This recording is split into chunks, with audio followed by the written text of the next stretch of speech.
Recording in progress. 하나님 아버지, 주의 말씀 앞에 있습니다. 주께서 말씀하옵소서. 이 말씀 속에 담아 놓으신 하나님의 우리를 사랑하신 뜻을, 우리를 통하여 나타내시고자 하신 뜻을 밝히 빛내주시고 드러내주시옵소서. 우리로 하여금 듣게 하시고 보게 하시고 깨닫게 하옵소서. 그리고 하나님의 마음을 깨닫고 뜻을 깨닫고 그 길을 명확히 보고 걸어가는 오늘 하루 이게 하옵소서. 뜻이 하늘에서 이루어진 것처럼 이 땅에서도 이루어지게 하옵소서. 성령께서 감동하여 주시옵소서. 부탁드리오며 예수님 이름으로 기도합니다. 아멘. 네, 오늘은 민수기 10장에서부터 12장까지의 말씀을 함께 읽도록 합니다. 민수기에 이제 시내 광야 이야기가 끝나고 그리고 나서 이제 바란 광야 이야기, 실제로 이스라엘 민족이 광야 행진하고 그곳에서 겪었던 이야기들이 10장부터 이어지게 됩니다. 민수기 10장입니다. 여호와께서 모세에게 말씀하여 이르시되 은나팔 둘을 만들되 두들겨 만들어서 그곳으로 회중을 소집하며 진영을 출발하게 할 것이라. 나팔 2개를 불 때는 온 회중이 회막문 앞에 모여서 4개로 나올 것이요 하나만 불 때는 이스라엘의 천부장된 지휘관들이 모여서 4개로 나올 것이며 너희가 그것을 크게 불 때에는 동쪽 진영들이 행진할 것이며 두 번째로 크게 불 때에는 남쪽 진영들이 행진할 것이라 떠나려 할 때는 나팔 소리를 크게 불 것이며 또 회중을 모을 때도 나팔을 불 것이나 소리를 크게 내지 말며 그 나팔은 아론의 자손인 제사장들이 불지니 이는 너희 대대의 영원한 율례니라. 이 광야에서 행진할 때 이스라엘 민족이 어떤 군대로서 나아갈 때 이렇게도 불하고 그리고 7월 1일 그날 이스라엘 민족 전체에게 살고 있는 곳에서 성막 또는 성전으로 모이시오라고 하고 그때 부를 때 그때도 나팔절이라 그러죠. 그때도 불었던 그 나팔이죠. 이 나팔은 아론의 자손인 제사장들이 불지니 이는 너희 대대의 영원한 율례니라. 또 너희 땅에서 너희가 자기를 압박하는 대적을 치러 나갈 때는 나팔을 크게 불지니 그리하면 너희 하나님 여호와가 너희를 기억하고 너희를 너희 대적에게서 구원하시리라. 전쟁터 나갈 때도요. 또 너희의 희락의 날과 너희가 정한 절기와 초하루에는 번제물을 드리고 화목제물을 드리며 나팔을 불라. 그로 말미암아 너희 하나님이 너희를 기억하시리라. 나는 너희 하나님 여호와니라. 둘째 해 둘째 달 스무 날에 구름이 증거의 성막에서 떠오르매 2년 2월 20일이죠. 이 1년 맨 첫 해 1월 14일, 15일에 출애굽했잖아요. 그리고 드디어 두 번째 6월절이 지나고 나서 두 번째 6월절 지나고 나서 2월 20일 6월절 후 한 달 정도에 드디어 이스라엘 민족이 한 달 후에 출발하는 거죠. 이스라엘 자손이 시내 광에서 출발하여 자기 길을 가더니 바란 광야에 구름이 머무니라. 그래서 바란 광야에서 이스라엘 민족이 지내게 됩니다. 이와 같이 그들이 여호와께서 모세에게 명령하신 것을 따라 행진하기를 시작하였는데 선두로 유다 자손의 진영의 군기에 속한 자들이 그들의 진영별로 행진하였으니 유다 군대는 암미나답의 아들 나손이 이끌었고 이사갈 자손의 지파의 군대는 수알의 아들 느다넬이 이끌었고 스불론 자손 지파의 군대는 헬론의 아들 엘리압이 이끌었더라. 이에 성막을 거듭해 게르손 자손과 무라리 자손이 성막을 메고 출발하였으며 다음으로 루벤 진영의 군기에 속한 자들이 그들의 진영별로 출발하였으니 루벤의 군대는 스데울의 아들 엘리술이 이끌었고 시므온 자손 지파의 군대는 수리사대의 아들 술루미엘이 이끌었고 갓 자손 지파의 군대는 두엘의 아들 엘리아삽이 이끌었더라. 고하시스는 성물을 메고 징진하였고 그들이 이르기 전에 성막을 세웠으며 다음으로 에브라임 자손 진영의 군기에 속한 자들이 그들이 진영별로 행진하였으니 에브라임의 군대는 암미우스의 아들 엘리사마가 이끌었고 므낫세 자손의 지파의 군대는 부다술의 아들 가말리엘이 이끌었고 베냐민 자손 지파의 군대는 기드온의 아들 아비단이 이끌었더라. 다음으로 단 자손 진영의 군계에 속한 자들이 그들의 진영별로 행진하였으니 이 군대는 모든 진영의 마지막 진영이었더라. 단 군대는 암미사대 아들 아이에셀이 이끌었고 아셀 자손 지파의 군대는 오그란의 아들 바겔이 이끌었고 납달리 자손 지파의 군대는 에난의 아들 아히라가 이끌었더라. 이스라엘 자손이 행진할 때 이와 같이 그들의 군대를 따라 나아갔더라. 모세가 모세의 장인 미디안의 아들 루엘의 아들 호밥에게 이르되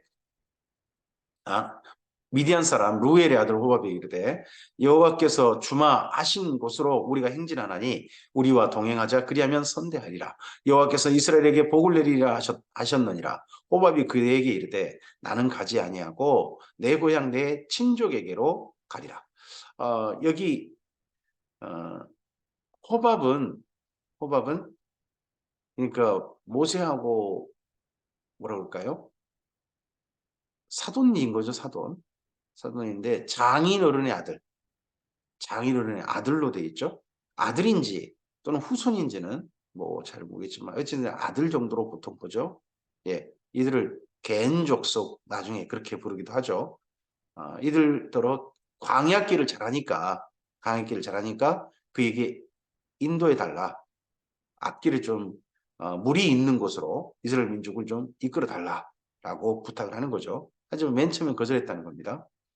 모세가 이르되 청하건대 우리를 떠나지 마소서. 당신은 우리가 광야에서 어떻게 지칠지를 아나니 우리의 눈이 더리이다. 우리와 동행하면 여호와께서 우리에게 복을 내리시는 대로 우리도 당신에게 행하리이다. 그들이 여호와의 산에서 떠나 3일 길을 갈 때에 여호와의 언약궤가 그 3일 길에 앞서가며 그들의 쉴 곳을 찾았고 그들이 진영을 떠날 때 낮에는 여호와의 구름이 그 위에 덮여 섰더라. 걔가 떠날 때는 모세가 말하되 여호와여 일어나사 주의 대적들을 흩으시고 주를 미워하는 자가 주의 앞에서 도망하게 하소서 했고 걔가 쉴 때는 말하되 여호와여 이스라엘 종족들에게로 돌아오소서 했더라. 여기 광야 행진에서 가장 앞장섰던 것은 언약궤였던 거죠. 언약궤가 가장 앞장서고 그 다음에 유다 진영 그리고 나서 성막의 일부, 일단 성물, 그리고 나서 그 다음 루벤 자손 진영, 그리고 나서 이제 고핫 자손이 이제 성물들 그걸 이어가고 그리고 마지막 두 진영이 뒤를 따르는 거죠. 에브라임 진영하고 단 진영이. 근데 이 진영을 보면 이스라엘 민족이 가장 앞서 한 3km 정도, 뭐 이거에 상당히 앞서서 괴가 나가서 그 괴가 먼저 진영이 어디 칠 것인지 살핀다고 한다면 그들과 함께 아마도 호밥이 같이 갔을 가능성이 있겠죠. 맨 처음에 첫 번째가는 언약궤. 거기서 길을 찾고 있는데 어디서 진칠지 어디로 갈지 찾고 있는데 거기에 함께 호밥이 같이 갔을 가능성이 있을 겁니다. 민수기 11장입니다. 자, 1호부터 행진하고 난 다음에 이스라엘 민족이 정탐하러 가기까지 그 사이 과정인데요. 그 사이 어떤 일이 있었느냐? 원망입니다. 원망 불평의 일들이 있게 됩니다. 또 이런저런 시비거리가 있게 됩니다. 거기 일이 11장과 12장이 되는 겁니다. 여호와께서 들으시기에 백성이 악한 말로 원망하며 여호와께서 들으시고 진노하사 여호와의 불을 그들 중에 붙여서 진영 끝을 사르게 하시매 하나님께서 우리들이 하는 말들 뭐 그런 말 원망하는 거 이런 것들을 들으신다는 거죠.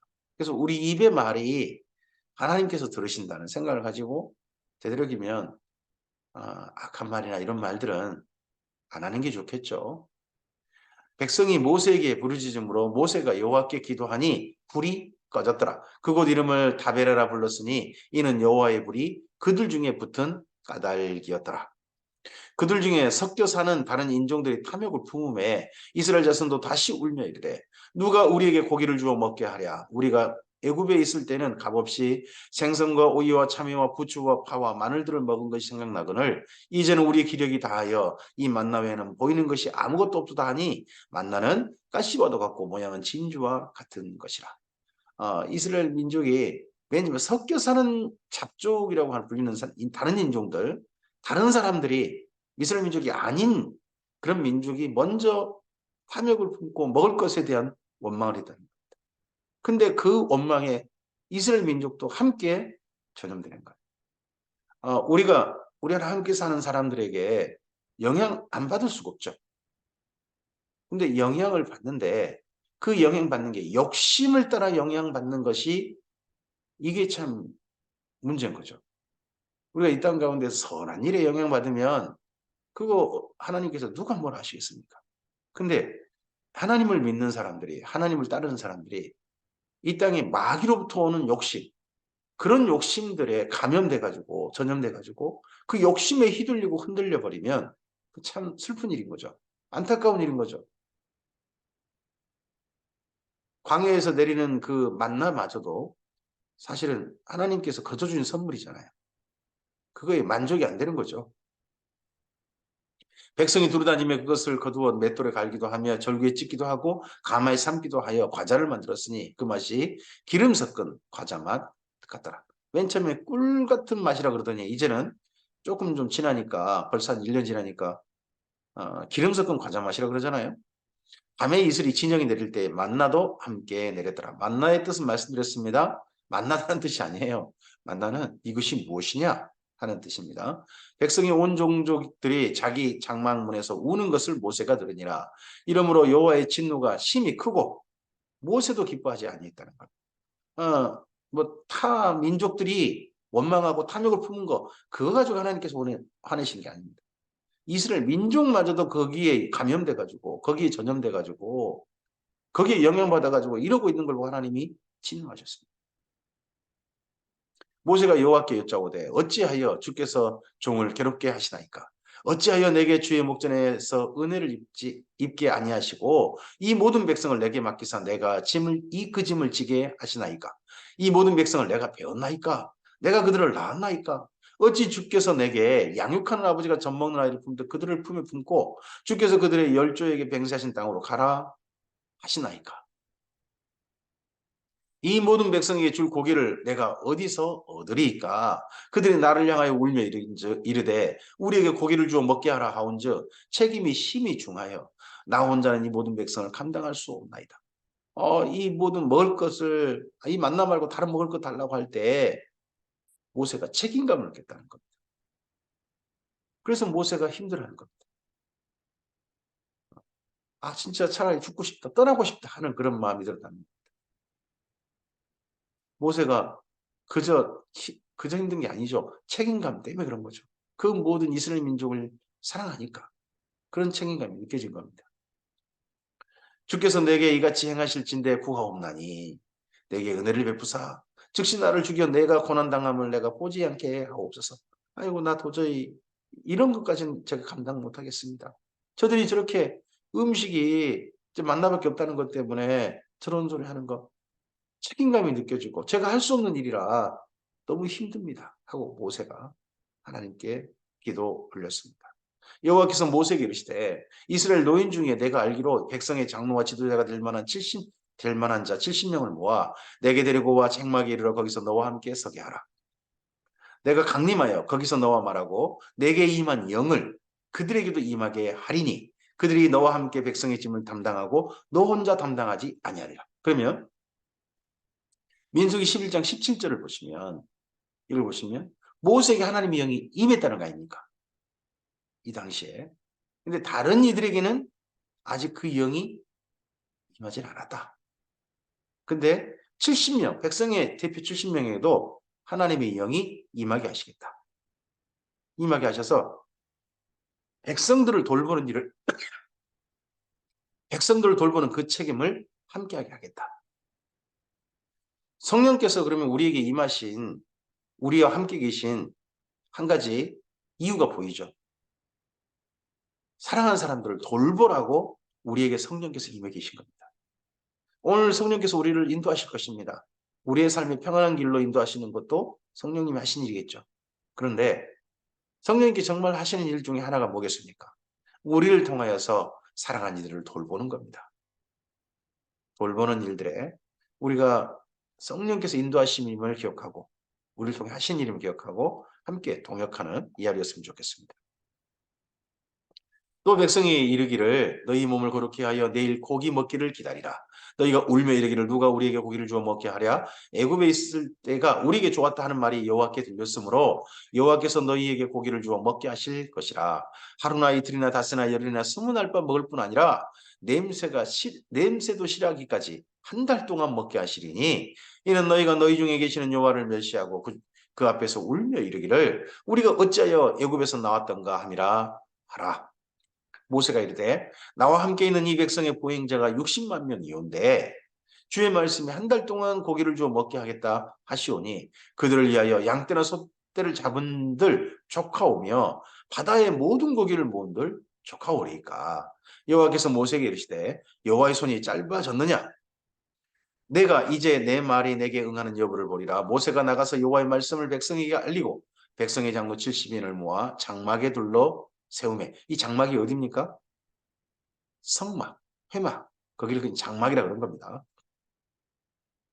여호와께서 구름 가운데서 강림하사 모세에게 말씀하시고 그에게 임한 영을 70장로에게도 임하게 하시니 영이 임하신 때에 그들이 예언을 하다가 다시는 하지 아니하였더라. 그 기명된 자 중 엘닷이라는 자와 메닷이라는 자 두 사람이 진영에서 머물고 장막에 나아가지 아니하였으나 그들에게도 영이 임하였으므로 진영에서 예언한지라. 한 소년이 달려와서 모세에게 전하여 이르되 엘닷과 메닷이 진영 중에서 예언하나이다 하매 택한 자 중 한 사람 곧 모세를 섬기는 눈의 아들 여호수아가 말하여 이르되 내 주여 내 주 모세여 그들을 말리소서. 모세가 그에게 이르되 내가 나를 두고 시기하느냐. 여호와께서 그의 영을 그 모든 백성에게 주사 다 선지자가 되게 하시기를 원하노라. 모세와 이스라엘 장로들이 진중으로 돌아왔더라 합니다. 자, 이때 하나님의 영이 임한 70장로 이와 비슷한 광경이 나중에 어디입니까? 바로 오순절 성령 강림이죠. 그리고 이방인을 향해 섬김의 출발. 뭐 고넬료의 가정일 수 있을까요? 그보다는 나중에 에베소의 모든 주님의 사람들 하나님 앞에 모여진 주님 사람 섬기는 12명이 출발하죠. 바울이 안수해서 12사람쯤 그때 성령의 강림, 성령의 임재함, 강림을 체험하고 그들이 예언하지 않습니까? 그런 사건이 이때 가장 먼저 여기 있게 됩니다. 근데 그때 세움 받았던 장로 중에 눈의 아들 여호수아가 있죠. 여호수아가 나중에 그가 모세를 이어서 사역할 때 85세라고 하지 않습니까? 그럼 이때 맨 처음 40년 이전이니까 45세 아닙니까? 그래서 우리나라의 40세 정도부터 장로가 될 수 있다. 장로는 그러니까 피택 장로는 40세부터 될 수 있다라고 하는 근거가 이때 여호수아의 경우를 들어서 한 그런 근거인 거죠. 성경 근거가. 바람이 여호와에게서 나와 바다에서부터 메추라기를 몰아 진영 곁 곧 이쪽 저쪽 곳 진영 사방으로 각기 하루길 되는 지면이 두 규빗쯤에 내리게 한지라. 두 규빗이면 1m 정도죠. 90cm에서 한 1m 사이. 그 정도의 메추라기 떼가 다 있는 겁니다. 아유, 그런 광경을 봤으면 정말 놀랐을 것 같습니다. 백성이 일어나 그날 종일 종야와 그 이튿날 종일토록 메추기를 모았으니 그 낮에도 모으고 밤에도 모으고 그리고 그 다음 날까지도 모았다는 겁니다. 적게 모은 자도 10호멜이라 그들이 자기들을 위하여 진영 사방에 펴두었더라. 자기들을 위하여 진영 사방에 펴두었더라. 이때 하나님께 감사한 자가 한 사람도 이것 때문에 하나님의 놀라운 그 은혜와 하나님의 이적과 하나님의 행하심을 보고 찬송하는 이들은 이야기가 안 나오죠. 고기가 아직 이 사이에 있어 씹히기 전에. 그러면서 그 고기 먹을 욕심은 다 있고 여호와께서 백성에 대하여 진노하사 심히 큰 재앙을 주셨으므로 그곳 이름을 기브롯 핫다와라 불렀으니 욕심을 낸 백성을 거기 장사하니 하더라. 그때 제법 많은 이스라엘 민족이 또는 타 민족이 죽었을 가능성이 있겠죠. 백성이 기브롯 핫다와에서 행진하여 하세롯에 이르러 거기 거하니라. 기브롯 핫다와에서 먼저 출발해서 기브롯 핫다와의 첫째 이 사건을 경험했고 그리고 하세롯에 이르렀습니다. 하세롯에서 또 어떤 일이 있었을까요? 12장입니다. 모세가 구스 여자를 취하였더니 그 구스 여자를 취하였으므로 미리암과 아론이 모세를 비방하니라. 구스 여자를 취했다는 겁니다. 그래서 미리암과 아론이 비방한 사건이 여기 하스롯에 있었습니다. 하스롯에 있었다면 지금 광야에서 출애굽한 지 한 2년 그때 정도 일어난 사건 아닙니까? 그때 모세가 구스 여자를 취했다고 돼 있어요. 이게 취했다는 말은 실제 자기 관계를 맺고 부부 사이가 된 겁니다. 이에 대해서 어떤 분들은 시보라가 죽었을 것이다. 그래서 취한 여자일 거다. 그러면 미리암과 아론이 모세를 비방할 리는 없어요. 비방했다면 아직 시보라가 그대로 아내로 있는데 지금 광야에서 그런 일이 벌어진 겁니다. 모세도 사람인 거죠. 그럼 왜 이런 일이 있었을까? 아마도 시보라가 그의 그 장인어른이 돌아갔을 때 돌아가 버렸을 겁니다. 함께 돌아가 버리고 있지 않았을 거예요. 그러니까 모세가 이런 일을 하죠. 시보라가 곁에 있었으면 이런 일을 있을 수 없죠. 저는 그렇게 생각합니다. 어쨌든지 그리고 또 시보라에게 느끼지 못했던 시보라가 상당히 좀 모세보다 집에서 권력서열 1위로 보이잖아요. 그런 일이 그 전에도 있는데 하여튼 거기에서 느끼지 못했던 매력 같은 걸 느꼈던지 구슬을 취했고 그것 때문에 지금 모세를 비방한 사건이 일어났습니다. 그들이 이르되 여호와께서 모세와만 말씀하시느냐 우리와도 말씀하지 아니하시느냐 하매 여호와께서 이 말을 들으셨더라. 그러면 미리암과 아론이 비방한 이유가 뭡니까? 모세가 잘못해서가 아니라는 겁니다. 이번 기회에 모세 위에 서고 싶은 겁니다. 우리와도 말씀했다. 왜 갑자기 그런 얘기 나옵니까? 그럼 모세는 이스라엘 민족을 대표하는 사람이 아니라 하나님께 말씀을 들은 아론과 미리암이 우리가 대표가 돼야 되는 거 아니냐? 사실 형이고 누나죠. 근데 할지라도 이렇게 했을 때 하나님께서 이 말씀을 드셨다는 겁니다. 이 사람 모세는 온유함이 지면의 모든 사람보다 더하더라. 여호와께서 갑자기 모세와 아론과 미리암에게 이르시되 너희 세 사람은 해막으로 나아오라 하시니 그 세 사람이 나아가매 여호와께서 구름 기둥 가운데서부터 강림하사 장막문에 서셨대요. 하나님께서 서셨다는데 이게 어떤 모습으로 서셨을지 어떤 광야로 서셨을지가 좀 상상이 잘 안 되긴 해요. 아론과 미리암을 부르시는지라 두 사람이 나가 먼저 세 사람이 불렀고 다시 아론과 미리암을 또 부르셨습니다. 모세는 뒤에 있겠죠. 이에 이르시되 내 말을 들으라. 두 사람이 나아갈 때는 모르겠어요. 하나님께서 이제 모세 대신에 우리를 세우시나 보다. 우리를 더 높게 세우시나 보다. 그런 생각을 했는지도 모르죠. 너희 중에 선지자가 있으면 나 여호와가 환상으로 나를 그에게 알리기도 하고 꿈으로 그와 말하기도 하거니와 앞서서 70년도 세웠잖아요. 내 종 모세와는 그렇지 아니하니 그는 내 온 집에 충성함이라.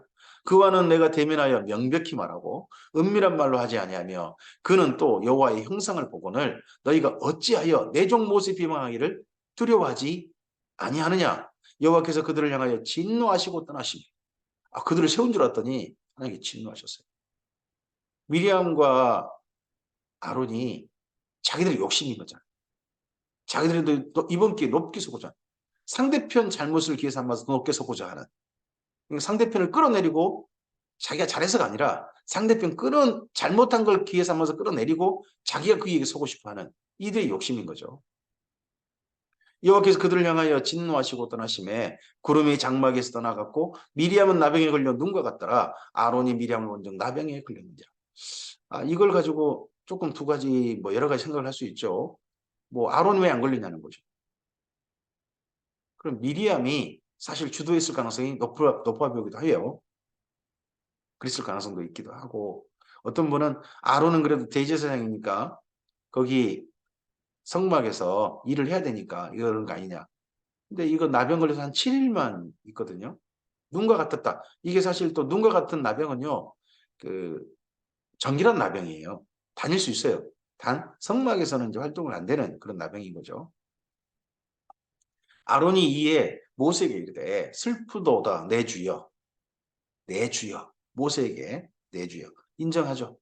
우리가 어리석은 일을 하여 죄를 지었으나 청하건대 그 벌을 우리에게 돌리지 마소서. 그가 살이 반이나 썩어 모태로부터 죽어 나온 자 같이 되지 않게 하소서. 모세가 여호와께 부르짖어 이르되 하나님이 원하건대 그를 고쳐 주옵소서. 여호와께서 모세에게 이르시되 그의 아버지가 그의 얼굴에 침을 뱉었을지라도 그가 이랫동안 부끄러워하지 않겠느냐. 그런즉 그를 진영 밖에 이랫동안 가두고 그 후에 들어오게 할지니라 하시니, 이에 미리암이 진영 밖에 이랫동안 갇혀 있었고 백성은 그를 다시 들어오게 하기까지 행진하지 아니하다가 그 후에 백성이 하세롯을 떠나 바란 광야에 진을 치니라. 네, 시내 광야에서 기브롯 핫다와 그곳에 갔고, 그 기브롯 핫다에서 그 다음에 하세롯. 그래서 벌써 광야를 행진하자마자 이런 불평 저런 불평과 거기다가 또 지도력에 대한, 누가 지도할 거냐, 누가 이 전체를 이끌 거냐 하는 것에 대한 다툼, 이런 욕심부림이 나타나는 게 보입니다. 원망과 불평 그리고 비방, 이런 게 어디서 출발한 게 보입니까? 다 욕심에 근거한 게 보입니다. 오늘 우리의 삶도 하나님과 함께 걸어갑니다. 하나님과 함께 걷는 오늘 하루, 주의 말씀에 순종하고 하나님께서 우리 안에 부으신 사랑으로 이 하루를 걸어갈 수도 있습니다. 그런가 하면 이 땅에 사는 사람들처럼, 마귀에 휘둘리고 귀신에 휘둘리는 사람들처럼 욕심에 흔들리고 욕심에 근거해가지고 우리 삶을 시작할 수도 살 수도 있습니다. 오늘 하루 우리의 삶이 그런 욕심에 근거하는 삶이 되지 않았으면 좋겠습니다. 상대편을 낮추어서 내가 높게 서고자 하는 그런 어리석은 욕심도 우리 안에 없었으면 좋겠습니다. 충분히 서로를 인정하고 또 우리가 할 수 있는 만큼만 역할을 감당하고 믿음의 분량대로 우리의 삶을 살아서 하나님께서 기뻐하시는 오늘 하루가 되었으면 좋겠습니다. 이 하루 주께서 인도하신 대로 사랑하며 삽시다. 그리고 행진하는 길까지 기꺼이 주님과 함께 동행합시다. 그리고 그 길 가운데서 서로를 인정하고 또 잘하는 사람들 보고 칭찬해주고, 그리고 조금 실수한 사람 보고 그걸 기다 싶어 그 사람을 비방하는 게 아니라 나도 그럴 수 있음을 기억하고 그 사람을 안타까이 여기고 주님 안에서 함께 동행할 수 있고 함께 걸을 수 있도록 손 내밀고 함께 걸어갈 수 있는 우리의 삶이었으면 좋겠습니다. 주께서 오늘 우리의 선한 길을 걸어갈 때 함께 하실 것입니다. 성령의 충만하신 역사가 오늘 이 말씀을 듣고 함께 동행하는 모든 주님의 사람들과 함께 하시기를 축복합니다. 감사합니다.